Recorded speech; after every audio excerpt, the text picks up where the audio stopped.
নিথৰ হ'ল সুৰ, নিশব্দ হ'ল গগন। তুমি যে থিয় দিছিলা সপনৰ মঞ্চত, আজিৰে পৰা তাত গীত নাই, গান নাই। জোনাকী ৰাতি, চেনেহৰ বাস, সৰণিৰ বাটে আজি ভাহিছে হিয়া। তুমি যোৱা খবৰ পাই অসম আজি নিশব্দ। জুবিনদা নাই, এই শব্দত হিম হিম লাগে। জীয়াই থকা হৃদয়বোৰেও শুনিব নখজা শেষ খবৰ। তুমি আছিলা অসমৰ প্ৰাণ, আলোকৰ ধ্বনি, সাহসৰ বাণী। আজিৰে পৰা নাপায় তোমাৰ নতুন গান, তথাপিও সুৰবোৰ বাজি থাকিব অনন্ত।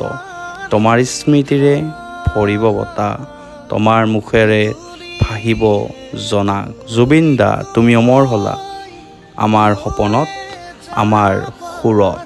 দাদা, তুমি যে কৈছিলা মোৰ কোনো জাতি নাই, মোৰ কোনো ধৰ্ম নাই, এইটো সকলোকে দেখাই থৈ মানুহক কন্দুৱাই থৈ গ'লা। জুবিনদাৰ শেষ স্মৃতিৰ বাবে এই যোনটো বেৰৰ আৰ্ট, এই আৰ্টটো ৰাণাদা, অনিদা, নয়নদাহঁতে ধুনীয়াকৈ বনাইছে আমাৰ বিলাসীপাৰাত। আৰু ইয়াতে মই এইখন সৰু এটা তাৰ বিষয়ে কিছুমান কবিতা প্ৰকাশ কৰিলোঁ। ধন্যবাদ।